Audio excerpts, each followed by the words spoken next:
Amitabha. Before we begin, let's pay homage to His Holiness Root Guru Grand Master, Living Buddha Lensung. Pay homage to all Buddhas, Bodhisattvas, and Dharma protectors in all 10 directions. And pay homage to Buddhas, Dharma, and Sangha.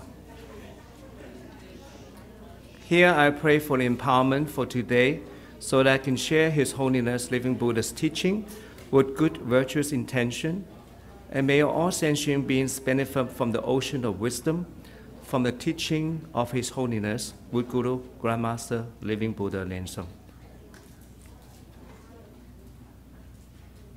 His Holiness Grand Master, Sumo Tenzin Gyatso Rinpoche, all masters, senior reverends, Dharma instructors, Dharma assistants, directors of temples and chapters, honored guests, and all disciples here, and those who are watching via internet. It has been almost a year since the last time I was here in August 20th, 2017. Greetings, Tashitale. Good afternoon, good morning, or good night, wherever you are.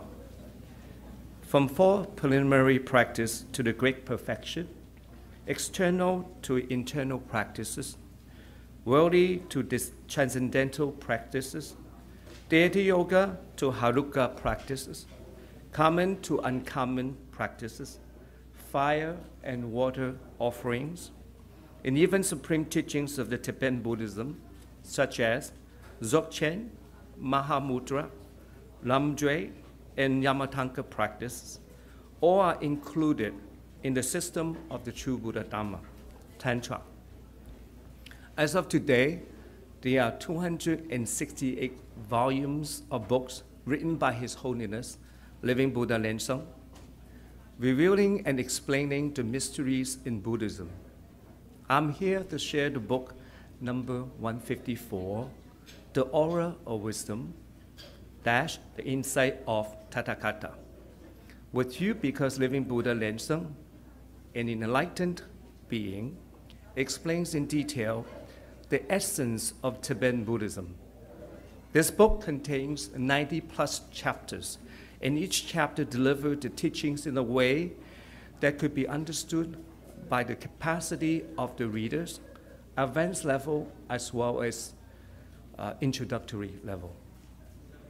By opening your heart to these precious teachings, you will find yourself illuminated by the light of truth. This book can be purchased at Oakland Vajaya Temple or read it free at www.tbboyeh.org. Let's begin to explore together the wisdom of His Holiness by examining the book into 3 sections. Please, diagram. If you look at the diagram, here we have 3 sections. The first one, we explain the Root Guru with the True Buddha School. His Holiness Root Guru's essays regarding the importance of the Root Guru and the information regarding our True Buddha School. So if you look at the chart, they have chapters Preface, Spiritual Conviction, 1, Arrogance, 7, chapter 7, True Acharya, 15, True Buddha School, 16, True Practice, 17, Respecting the Guru, 23, Dharma Name, 33, the Guru's Power of Blessing. The one in red are the ones that we're going to deal with the detail. If you notice, then the second section will be Sadhana. And there are many chapters in introductory practices, and the advanced level will be chapters following. The advanced level I'm not going to talk about today. I'm going to basically talk about introductory practices. And the third section will be the Buddhist teachings. There's a refuge, precepts, and rules that Grandmaster have taught us about the teachings of Buddhism. So let's begin chapter in the preface, Spiritual Convictions. I'm going to stress the point, and this article is written for disciples who have just taken refuge, have begun the initial practice of True Buddha School Tantra. As a novice, It's important that you have faith in the root Guru, the Buddha, the Dharma, and the Sangha. This is the very heart of the spiritual conviction. I want to share this with all the true Buddha practitioners so that we may encourage each other. By the way, if you have a book at home, this book, the chapters I mentioned, it's actually increased by 1. Let's say if I mention chapter 7, you have the book, it's actually chapter 8. The reason being in the True Buddha book, BOYEH, they combine the preface and the spiritual conviction. So there's missing a chapter. So when I've mentioned chapter 7, in the real book, English book, it will be chapter 8. Okay? So let you know that. And we go to chapter 7. The chapter 7 mentioned, I highlighted. Let's go there now. A true Buddha Acharya. This time, I will stress the point because I'm not going to go reading everything, but I want to make sure, however, you read what I'm highlighting. Grandmaster have the Dharma hat of a Merirapa, the Dharma robe of Gandan Tripa, the Dharma seal belonging to Satya throne holder, a Vajra bell, and a bottle belonging to lineage gurus. Those practice texts are transmitted personally by the lineage masters, gurus.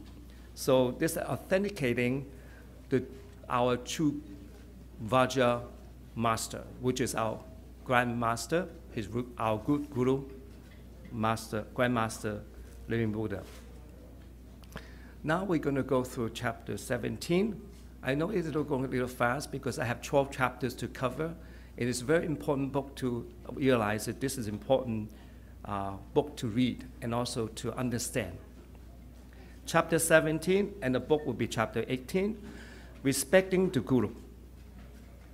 In here, I will share with you the section in which I will mention in His Holiness book. I am respectful to any teachers who has taught me at one time or another, and I shall always abide by the instructions.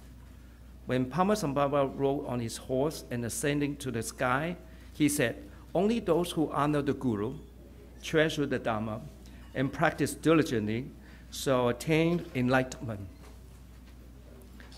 And then he goes and one more time, he said, "I have indeed lived up to his statement." We all know Grandmaster have always taught us in his sermon, in his teaching, that he always respects his lineage masters. Every time he's mentioned or begin his talk, he mentioned our lineage masters. So it is important that we do the same. Now we're going to go to chapter 33, the Guru's power of blessing, which is chapter 34 in the book. The Guru's power of blessing. I want to share with this story and also in the book. A certain story is widespread in Tibet. It goes like this. A Lama climbed up a huge tree where a beehive was found. The bees are buzzing around the Lama, and the Lama whispered to the bees, "Don't sting me." And interestingly, the bees ignored the Lama and did not sting him at all. Another Lama saw this and very puzzled and wanted to know the secret of avoiding being stung by the bees. The Lama who has not stung by the bees revealed that there's no secret to this except that he just told the bees not to sting him. The reason being that he asked his blessing, his root Guru, so that he mentioned the fact that, "Guru, please do not have the bees sting me." Therefore, the bees did not sting him. However, the other Lama didn't know that, and he repeated what he did, and what happened? He got stung badly. So that's the teaching. Wherever we do, in every aspect of our lives, we have to ask his Grandmaster's teaching, our blessing. That's the most important things in our lives, especially our True Buddhist School disciples. Whatever we do, even eating, showering, every day, every moment of the day. When we ask His blessing, He always will be with us. When your heart with us, and always be with us. And that's the teaching, the most important teaching of all. Now, the sadhana. The reason being I want to talk about the sadhana is because we all have to practice.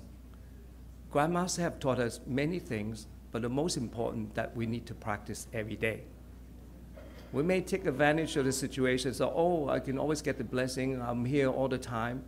But yet, if you're not practicing it at all, Grandmaster will not bless you because you're not practicing. So we need to do the sadhana. Foremost important is understanding the sadhana. So let's go to chapter 88. They mentioned the title is that all the sadhanas of the True Buddha School. When we all practice, and whoever we practice every day, those are the 3 sections that we need to share with you. The preparation practice include the evocation, the great homage, mandala offering, the fourfold refuge, the 4 immeasurable vows, armor protection, recitation of the High King Avalokita Sevala Sutra, and the rebirth mantra. Those are the most important part in the beginning. We prepare ourselves to the main practice. The main practice, however, we know the visualization, the mudra, the hand gesture in which you practice the deity. It could be Vajrasattva, it could be Guru Yoga, or your personal deity. You form in the mudra, visualize, and then after that you chant the mantra. And then after the mantra, you do the 9 cycle breathing exercise, and then enter the meditation, which is called samadhi. That is itself is a very important point. This is the practice we all have to realize it. It is to become that deity, whatever that deity may be. So this very main practice is very important. I will share that with you, more on that later. And then the concluding practice include the verses of praise, prayers, repentance. In the sadhanas of the Tibetan Buddhism, the evocation begins with evoking the lineage guru to bless the completion of the cultivation. This is to illustrate that one should never forget the root guru. Recite the guru's heart mantra 7 times, 21 times, 49 times, or even 108 times. Then begin the stages of the cultivation. The lineage gurus felt that such a cultivation of the progressive stages will yield better results. I would like to personally emphasize to all True Buddha School disciples, you must focus and take great care to experience the process of visualization, mantra recitation, mudra, and the instruction in every stage of the sadhana. Put your heart into ensuring the sadhana is practiced to perfection. And in so doing, cultivate diligently day after day without ever losing your initial spiritual motivation or conviction. We can do gung-ho in the beginning, and then we get lazy, and then we eventually do not practice at all. I know a lot of people like that, and unfortunately, and we're here to hopefully encourage one another not to do that, and that's the reason I want to share that book with you. And then the next chapter I want to share with you is the importance of the 4 preliminary practice. In the Grandmaster's books, chapter 46, in the internet, in the Boyer, and also in the book 47, it mentioned the importance of the 4 preliminary practices. Grandmaster was asked once, what is the most important practice? He answered, the 4 preliminary practices. He says, why? Because 4 preliminary practice is the foundation of Vajrayana Buddhism. If the foundation is weak, all cultivation is simply like building castle in the air. When we begin our cultivation of the Vajrayana practice, we must first build the foundation. As preparation for the ground of cultivation, indeed, hence, we must do these preliminary practices. A lot of people say, oh, I got the Haruka empowerment. It go immediately to the practice without even do the 100-syllable mantra. So I would advise, and then also from experience, I have taken refuge since 1993. And to this day, I'm still practicing preliminary practice and Guru Yoga, of course. I just want to share that with you. And then once you perfect that, I think you're all set. That's what Grandmaster have said many, many times. The preliminary practice are embedded with the profound significance. And he included, one, the fourfold refuge. Why fourfold refuge? Because we have to take refuge in His Holiness, the Root Guru. That's first, most important. Second, the Buddha, the founder of Buddhism, Shakyamuni Buddha, and all the Buddhists in the past, present, and future. And then the Dharma, of course, the teaching of Buddha. And then finally, last but not least, the Sangha, the group, the monks, past, present, and future, monks and nuns, masters, reverends, whoever have renunciated. Without them, without us, we wouldn't be even propagating the Dharma, teaching the Dharma, the teaching. So the fourfold refuge is very important that we do that all the time. The mindfulness of that we have relied upon Guru, Buddha, Dharma, and Sangha. Rely on them so that we can be a better person and also to better in our practice. Have faith, that's important, the most important, faith. I will mention that later on in our speech. So, again, I mentioned that, and I'm going to go to chapter 63. One mantra, one practice, and one personal deity. I understand that Grandmaster every week has different deities because Grandmaster has all the oceans of wisdom, all the Dharma in his teaching. However, as any one of us know that we cannot feasibly or possibly to practice all the deities in all in completion. So this is a very important chapter for those who want a lot but do not, want to continue to practice and feel no results. And chapter 63 in the internet and the 64 in the book is a true Buddha, as a true Buddha practitioner, we must remember that we need to complete the required amount of recitation of the Guru mantra, hopefully 8 million times, the mantra of personal deity, and the mantra of the protector.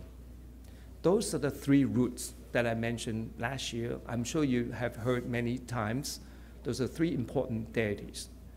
Your personal, the Guru, which is the power of all, and the deity, and your protector.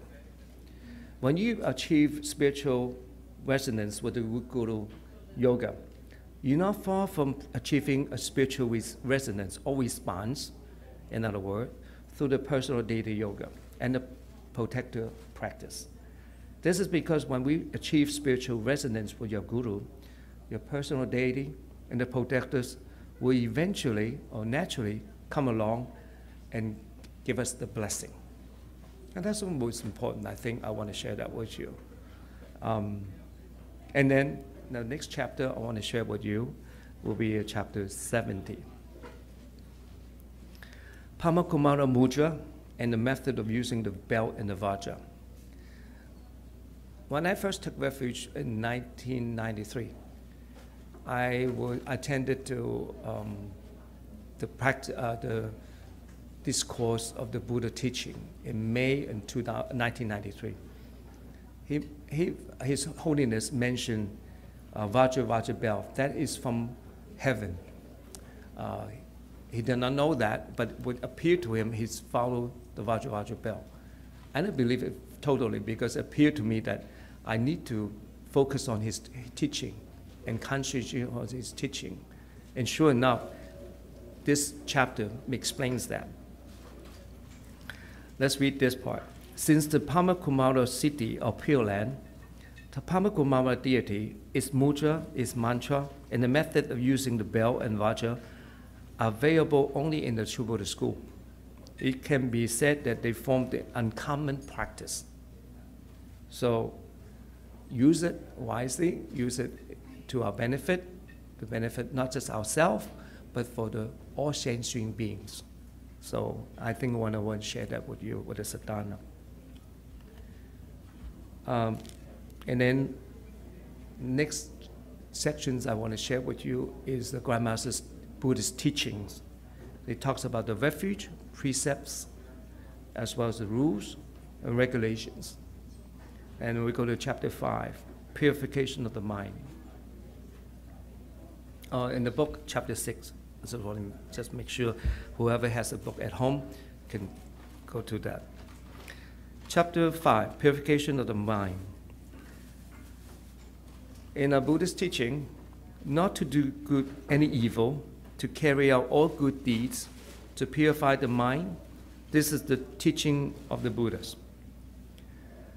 And Grandma says, continue, have written over, at that time, 150 books, and we know it's 268 now. See how time flies, huh? 268 books. And he said, seriously speaking, he can summarize the millions of words I have written to the 4 words, purification of the mind. In Vajrayana Buddhism, the 3 karmas are transformed into 3 secrets. The secret of the body, which we implement by using the mudra, our hand gesture, this Guru Yoga, Pamakumara's mudra. And then the secret of the speech, which is we chant Om Guru Lensang Siddhi Hom or Om Ahom Guru Be Ahasa Sama Lensang Siddhi Hom. And the secret of the mind. The mind would be purification of mind, being we become Pamakumara ourselves.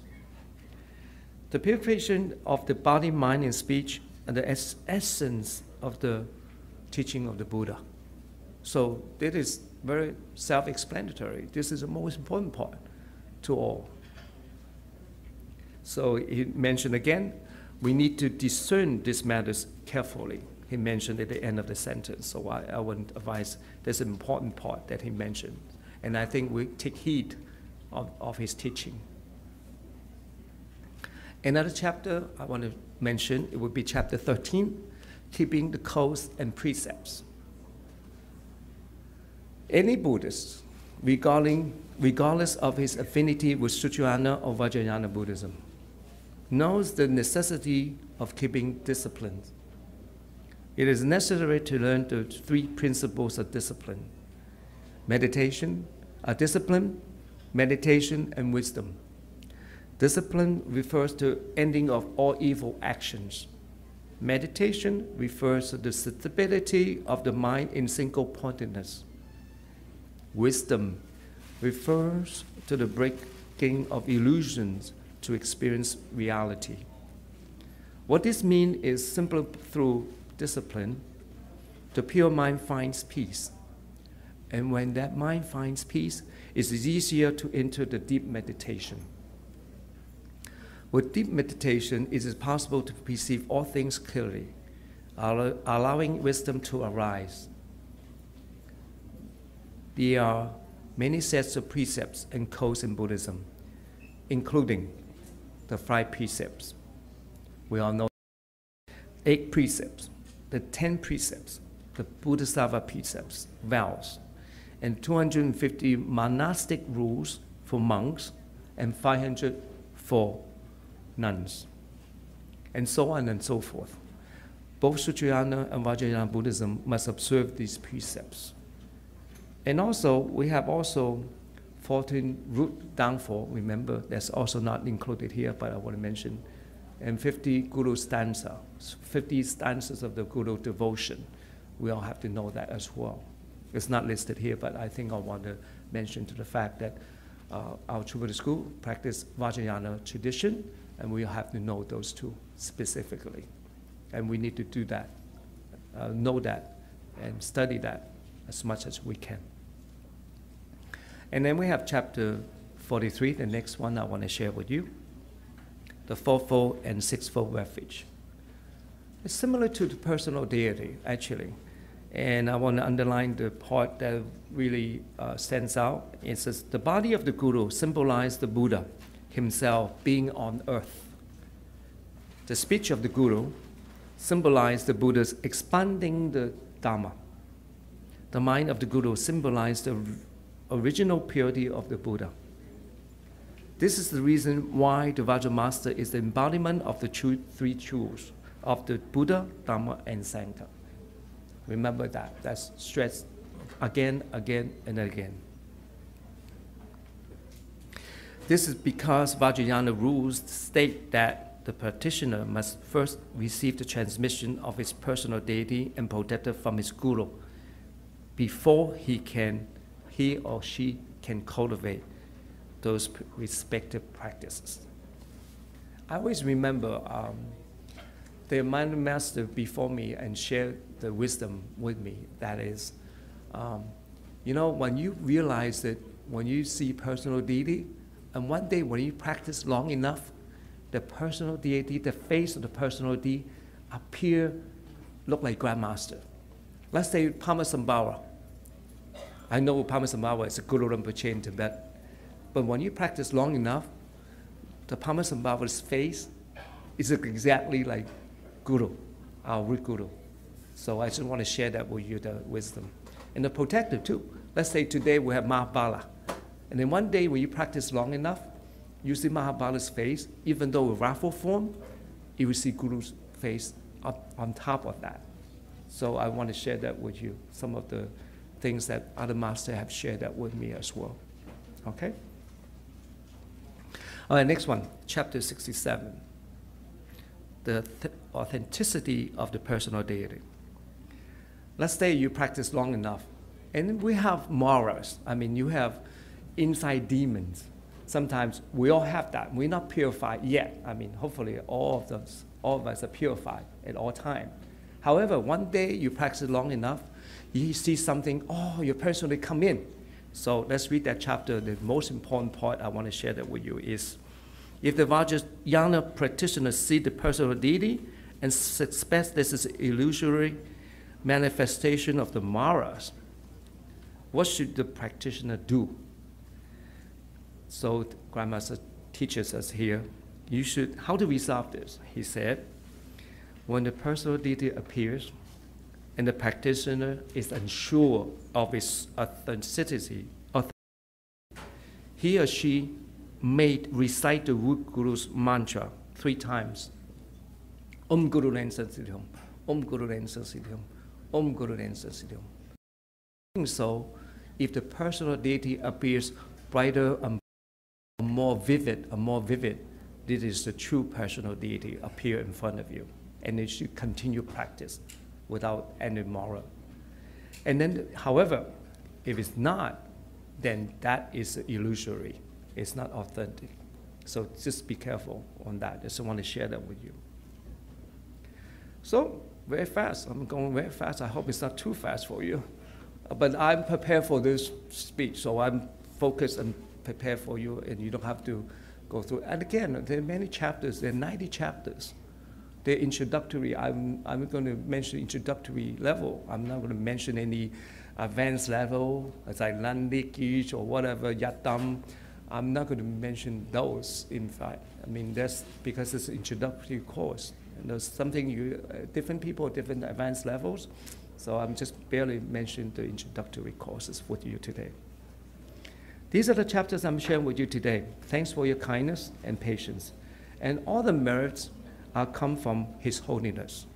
We are from His source, from Him. Our inner sanctuary, our power, all from His Holiness, Root Guru, Grandmaster, Living Buddha Lensang. You have been a great group of audience. For those who have not taken refuge, either in the internet or anywhere, I'm sure everybody's taking refuge here. If you haven't, please do by all means. Taking refuge means to accept guardians, reliance, and deliverance. The heart of taking refuge lies in one word, faith. Faith is the beginning of all endeavors. Just as the saying goes, faith is the basis of the path, the mother of virtues, nourishing and growing in all good ways, cutting away the net of doubts and ignorance, revealing the unsurpassed world to enlightenment. The doctrine of faith, understanding, practice, and realization as taught in the Buddhism begins with faith, or any religion for that matter. Now in conclusion, I want to thank all the volunteers, all the donors who have helped this event possible. Thanks a million. And for more information of our website, if you're also asking for volunteers, if you're both proficient in Chinese and English, please would like to volunteer to translate His Holiness books, please contact the source, which I asked Morgan to put up. It's tbtts.article@gmail.com, or go to Boyer, and then there's a link for you to do that. And it's a good news for those who speak English and cannot understand the Chinese. We have 3 books coming out in September. If you Morgan repeat those are kind. 3 new English books coming up, released during September 8th ceremony weekend. If you look at the chart, the books are 196, Refreshing Messages, subtitle, Solving the Puzzles of Life. And book number 240, The Gateway to Infinite Dharma Treasure, subtitle, Secret Formulas of Shen Yen Lu. And number 254, The Most Glorious Realization. So with that, I would ask everybody to support buying them or buy extra to give them to your friends and family or your neighbors who really interested in Buddhism by spreading the teaching His Holiness. I think that's one of the things we should all do. So with that, thank you very much. Thank you very much. Om Guru and Sri Om.